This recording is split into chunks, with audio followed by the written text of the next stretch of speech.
Hi, my name is Michelle Berger from buffmother.com. Today I'm here talking to you about my book, Hormonal Timing. I'm doing little tutorials giving you a sneak peek into what's going on within my book. There's 10 foundations, and today we're going to be talking about diet, which is foundation number 9. The title of this section is Simple Diet and Supplementation.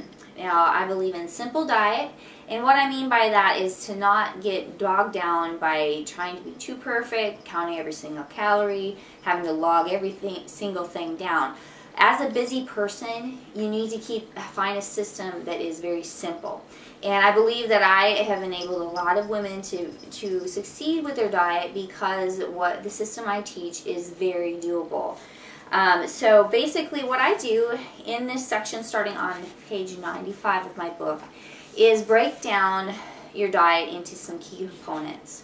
Basically, there's 5 different categories. We have, first of all, protein.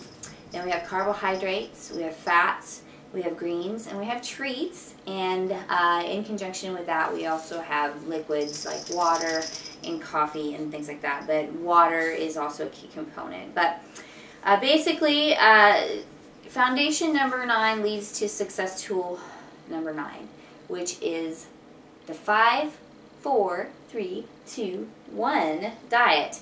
The 5, 4, 3, 2, 1 diet is a way to keep it simple. Basically, what you need to do is count the 5 key components as you go through your day: 5 proteins, 4 carbohydrates, 3 fats, 2 green vegetables at least, 1 treat, and as you go through your day, you cross off your eating record, and you will find success if you can stick to that formula and follow the other recommendations in this book in regards to your working out.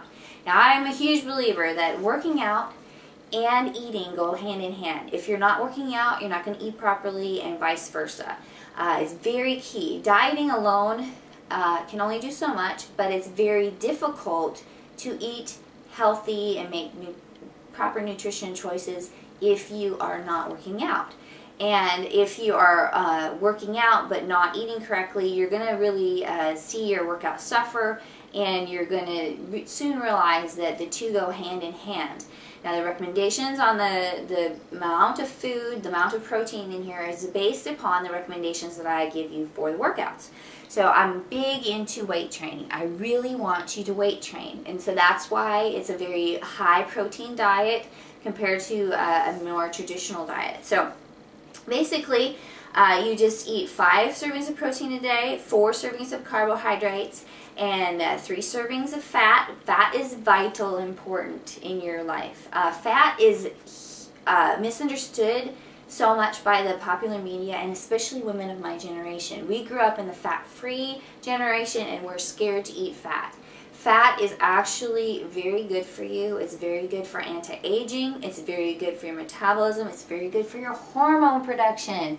I recommend, even at times to some of my customized clients, to increase their fat take above and beyond even 3 servings a day, like to 5 or even 6 servings of fat a day. And personally, I eat a lot of fat. You would not understand that fat does not turn into fat on your body. Most people do not understand that. They're scared of fat. I talk about that in this book, that how carbohydrates are actually one of the easiest things for your body to turn into fat on your body. So, you know, it's not fat. If you eat fat, you get fat. That's not true entirely. Of course, fat does have more calories than a lot of things, so that's why calorie counting people are very scared of it. But we're not counting calories in this book, we're counting portions, okay? So the portions just are, you know, based upon how big you are. You know, of course, people that are taller, have bigger bone structures, they're going to need more food than someone that is, say, 5 feet tall and really petite. So you have to eat for your body size, and really for your goal body size, not for where you are now. That's a big misconception, that a misunderstanding that a lot of people have when trying to figure out their goal caloric intakes, is they figure it off of how much they weigh now, not how much they should optimally weigh. And believe it or not, you should weigh a lot less than what you may even think. So, you know, don't be, you know, scared to, you know, set high goals for your goal weight. My goal weight is basically 125 to 130, so that's where I go off of. And so I have some guidelines in here for you on how to figure that out. And a nice little cross-off chart. Basically, as you go through your day, you just cross off a P when you eat a protein.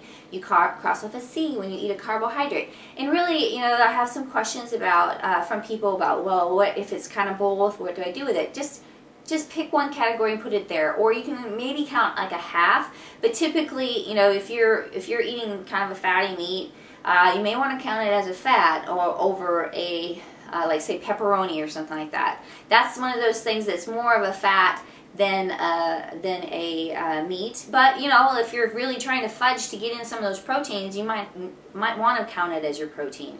Also, you know, bacon is one of those things. It's not meat; it is a fat. But you know, sometimes you're like, well, there's a little bit of protein in there, but also, and one other thing that you need to be aware of, there's a lot of you know, things that are touted as like a vegetarian source of protein actually has a lot of carbs in it.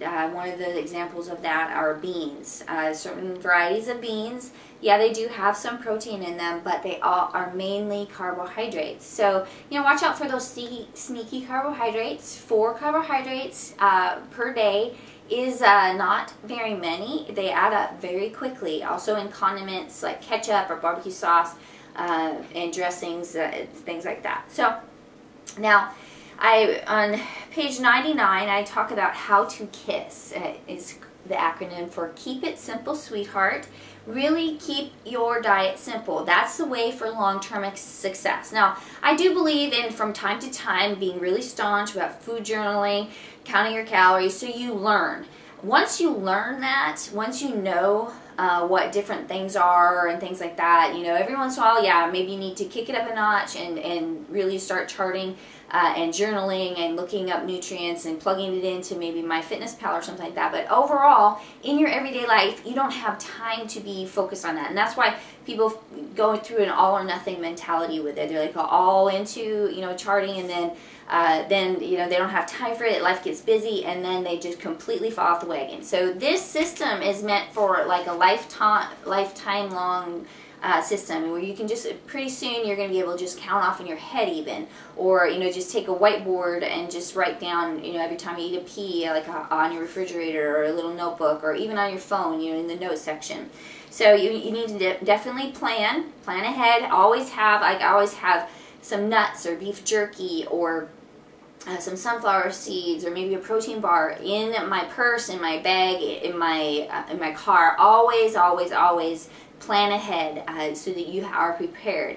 Also, grocery shopping, make sure you're shopping for plenty of proteins. Make sure when you're cooking, you cook some extra. Say you're cooking chicken breasts for supper for the family, go ahead and cook a couple extra so you have some to bring to work the next day. Planning. You know, you got to plan. And then also, your priorities need to be on eating protein and greens. Okay, proteins, you know, we want to have 5 of those a day. And then green vegetables is something we often forget about, just because they're kind of not the most handy things to eat. So on purpose, make sure you're getting in your green vegetables. And the other part to this is there's modifications that you do during buffing and boosting, of course, with your hormones. So what happens is you need to listen to your body. Your body does not burn exactly the same amount of calories every day.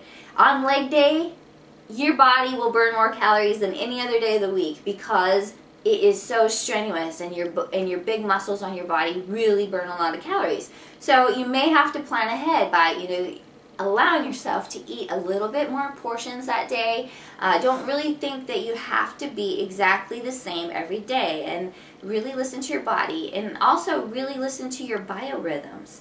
If you're not a morning eater, don't go and force feed yourself, because you know that at 6 o'clock at night, that's when you're hungry and that you want to eat maybe double up on your portions. That's why I give you the freedom to cross it off as you go throughout your day. So say you wake up in the morning, you're not very hungry, but you know you need to eat something, so you just grab a quick protein shake with some water. Protein and water, boom.